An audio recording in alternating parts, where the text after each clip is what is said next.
Bonjour Alizée. Bonjour. Vous avez 22 ans, vous êtes militante à l'association Dernière Rénovation et vendredi dernier, vous êtes sortie de l'anonymat lors de la demi-finale de Roland-Garros en vous enchaînant au filet du court central. Vous voilà, vêtue d'un t-shirt avec cette inscription en anglais « Il nous reste 1028 jours ». Le jeu a été interrompu une dizaine de minutes avant que la sécurité finisse par vous évacuer. Alors, 1028 jours, c'est environ 3 ans. Ce compte à rebours a commencé fin mars, je crois, par un ultimatum que vous avez donné avec Dernière Rénovation au gouvernement d'Emmanuel Macron pour la rénovation thermique des bâtiments. Est-ce que vous avez une réponse à cet ultimatum ? Du gouvernement ? Non, pas de réponse pour l'instant. On espère justement avec des actions comme celle-ci et les actions qui arrivent samedi prochain et dans les semaines à venir qu'on aura une réponse du gouvernement.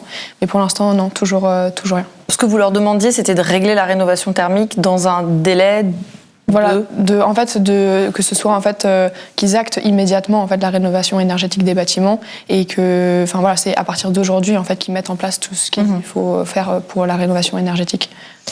Je vais vous montrer un tweet d'Emmanuel Macron le soir de sa réélection. Emmanuel Macron a tweeté « Faire de la France une grande nation écologique, c'est notre projet ». Qu'est-ce que ça vous inspire ? Et qu'est-ce que vous voudriez lui dire, puisque vous lui avez adressé un message avec cet ultimatum fin mars ? Ouais, il reste du taf, je pense. Pas mal de travail à faire. Je sais qu'on nous dit que oui, il a commencé à faire pas mal de chantiers, mais aujourd'hui, c'est pas du tout à la hauteur de ce qu'il faudrait faire.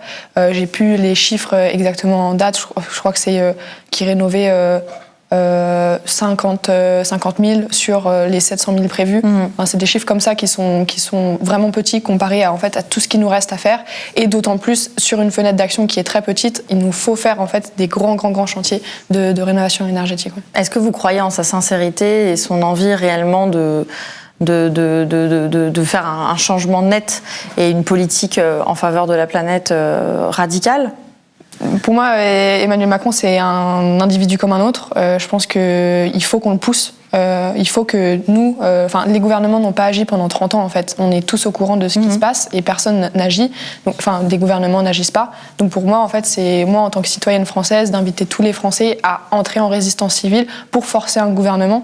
Et c'est ce qu'on explique à Dernière Rénovation. C'est, si on regarde le cours de l'histoire, c'est par la résistance, c'est par des sacrifices que nous, en tant que femmes, on peut voter. Et ça a marché en forçant des gouvernements. Donc moi, j'y crois, mais par la perturbation et par ce qu'on est en train de faire à Dernière Rénovation. Alors, vous avez tweeté juste après, justement, votre action. Désolée d'avoir interrompu votre jeu. Personne n'en a rien à foutre quand on fait des marches pour le climat. Je crois qu'en France, on est une des nations qui a le plus rassemblé de monde sur les marches climatiques. Et pourtant, il n'y a rien qui est fait. La jeunesse est dans la rue. Pas mal de Français sont dans les rues pour juste crier à l'aide, On est tous en train d'être amenés à l'abattoir. Et pourtant, il n'y a rien qui se fait. Et sur TPMP, on le voyait, tout le monde est au courant. On en parle tout le temps, mais pourtant, il n'y a rien qui se met en place. Jusqu'où vous êtes prête à aller pour défendre votre cause, du coup ? Là, vous êtes allé jusqu'à faire irruption sur un court de tennis pendant un match de Roland-Garros. Vous vous êtes déjà posé cette question de quelle était votre limite ? Je pense que j'ai atteint ma limite. C'est pour ça que je suis arrivée en pleurant, parce que pour moi, ça me rend très triste, de devoir en arriver là, de devoir pousser, une meuf qui est... Donc, du coup, j'ai 23 ans, mon anniversaire... Non, pas de souci, c'est mon anniversaire était il y a quelques temps. Que mon avenir, j'avais pas prévu de faire ça, J'avais pas prévu de m'engager à fond pour juste sauver mon avenir. Et pour moi, là, aujourd'hui, je sais que j'ai atteint ma limite. J'aurais jamais cru faire ça. Et je l'ai fait. Je sais qu'aujourd'hui, moi, il faut que je me repose et que d'autres personnes prennent le relais. Mais voilà. Vous avez l'impression que l'objectif est atteint ? Pour moi, il n'est pas atteint. Il nous reste 1024 jours et il n'y a aucune action qui a été prise depuis. Je suis juste invitée sur des plateaux télé pour juste parler et continuer à faire le buzz. Et moi, ça me dérange, J'ai juste envie que, toi aussi, Valentine, tu viennes, qu'on aille faire de la résistance civile parce qu'en aujourd'hui, c'est notre seule chance, de sauver l'humanité. C'est vraiment ça, en fait. Et du coup, c'est pour ça que je suis vraiment attristée par... On bouge plus, en fait. On est juste spectateur de ce qui est en train d'être arrivé, ce qui est en train de nous arriver. Et donc, pour moi, non, c'est pas une réussite. Vous avez donc 23 ans. Vous êtes la génération dont on dit que la préoccupation pour le climat, pour la planète est quotidienne et évidente, ce qui est peut-être pas le cas pour les personnes qui n'ont pas grandi avec cette préoccupation-là. À quoi on rêve et qu'est-ce qu'on souhaite pour son avenir quand on a 22 ans ou 23 ans en 2022 ? Moi, j'ai plus vraiment de rêve. C'est juste triste à dire, mais je pense que j'ai la chance de jamais avoir vu très très loin dans mon avenir, ce qui me permet de faire moins de sacrifices comparé à d'autres personnes qui avaient prévu de faire médecin, qui avaient prévu de faire de grandes études. Je me suis jamais projetée dans des choses comme ça. Donc, c'était mon devoir en tant que citoyenne française de me dire « Ok, moi, je suis prête à faire des sacrifices, je suis prête à aller en garde à vue et à niquer mon avenir parce que dans tous les cas, mon avenir est niqué. » Alors, la garde à vue, c'est fort ce que vous dites, c'est dur même. Vous voyez les choses de façon aussi pessimiste ou combatif ? C'est quoi votre état d'esprit ? Je suis hyper optimiste dans la vie.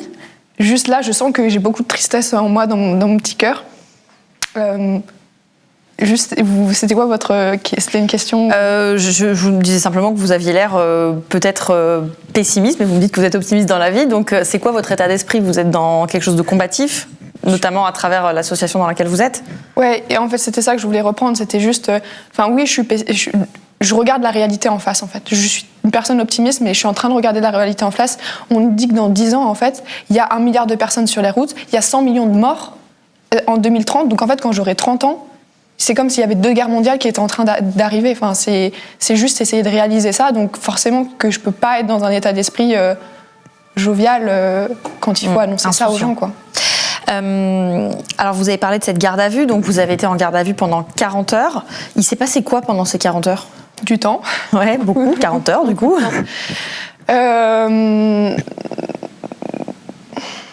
Qu'est-ce qui s'est passé ? Vous avez changé de commissariat plusieurs fois ? Ouais, 4 fois. 4 fois, je suis allée dans un premier commissariat, j'ai été changée à 6h du matin, puis je suis restée 2 heures dans un autre, puis rechangée, et après je suis restée jusqu'à minuit dans un autre, et après je suis allée au tribunal, donc j'ai été déférée, et du coup là moi je m'attendais à une sentence beaucoup plus grave, parce que normalement quand on est déféré, là du coup on passe devant un magistrat ou quoi que ce soit, et au final j'ai juste eu un rappel à la loi, donc c'est-à-dire que j'ai pas de casier judiciaire, j'ai même pas eu d'amende, donc rien de tout ça. Donc rappel à la loi, est-ce que vous allez continuer ce genre d'action ? Parce que si vous les continuez et que vous avez à nouveau un rappel à la loi, en tout cas que vous avez fait de nouveau ce qui peut être considéré comme une infraction, la sanction risque d'être plus dure. Vous êtes prête à ça ? En soi, c'est le but quand on rentre en résistance civile, c'est faire de la garde à vue. Et c'est le but. C'est le but.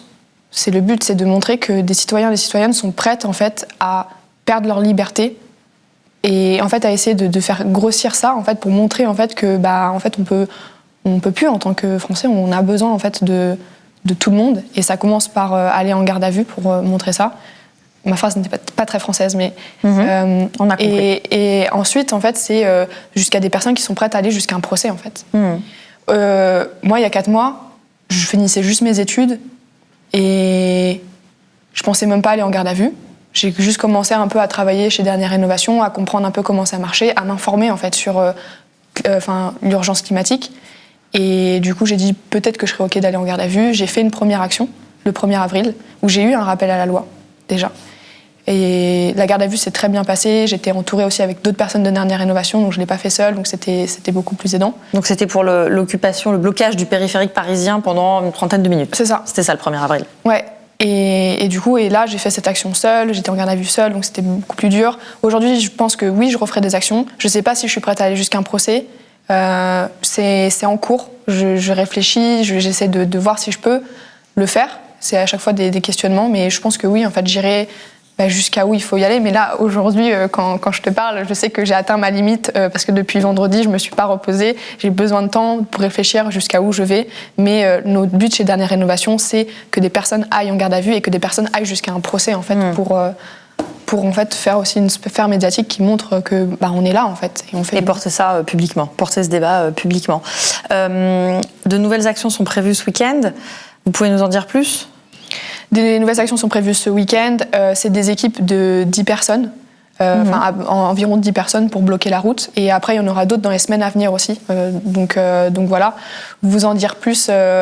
Vous me direz pas quelle route ? Je vous dirai pas quelle route, mais je vous invite en fait à venir, Valentine. Peut-être pas samedi, mais si vous avez des disponibilités plus tard, en fait, soit pour venir en tant que journaliste ou soit pour venir en tant qu'humaine, à venir et à poser vos fesses sur la route. C'est un truc que, en fait, juste mettre son corps au service de... Enfin, je sais pas, c'est un truc hyper fort, en fait, que j'avais jamais vécu, de juste m'asseoir sur une route et de sentir que c'est là ma place, en fait, c'est d'arrêter les voitures pour juste dire on est en train d'être amené vers quelque chose que... c'est inhumain, en fait, vers là où on va. Donc, rendez-vous ce week-end, le samedi 11, pour des blocages, des actions spectaculaires. C'est pour ça que je vous repose la question. Ces actions, on va dire spectaculaires, elles se développent dans cette génération de militants comme Extinction Rébellion et d'autres. Je vous repose ma question. Jusqu'où vous êtes prêts à aller ? Parce que vous me dites peut-être un procès, mais c'est pas forcément vous qui allez en décider. Si demain il y a une plainte et que un juge, un procureur ou un juge décide d'ouvrir une enquête et qu'il y a une instruction, vous ne serez pas décisionnaire sur est-ce qu'il y aura un procès ou pas. Ça se trouve, il vous tombera sur le coin du nez, le procès. Ouais, et oui, j'attends peut-être que la Fédération française de tennis peut me mettre... je peux avoir un procès. Plainte et il peut y avoir des poursuites. C'est pas eux non plus qui décident, mais... Ouais, et il y a aussi un truc... Vous avez conscience de ça ? Oui. Et je me suis posé la question avant, je sais qu'en faisant partie de Dernière Rénovation, je savais ces risques-là. Juste, il y a des exemples aussi à l'international. En fait, on fait partie d'une coalition internationale de résistance civile qui s'appelle le réseau A22, parce qu'on est tous partis sur les routes en avril 2022. Et du coup, il y a des personnes au Canada, en Australie, qui sont allées en prison pendant 9 jours. Bon, la législation est différente, mais c'est aussi hyper inspirant pour moi de voir ça. Et si ça me tombe dessus, je serais pas prête à aller en prison pendant le temps qu'il faut y aller, quoi. Merci Alizée d'avoir accepté notre invitation et donc rendez-vous sur les routes.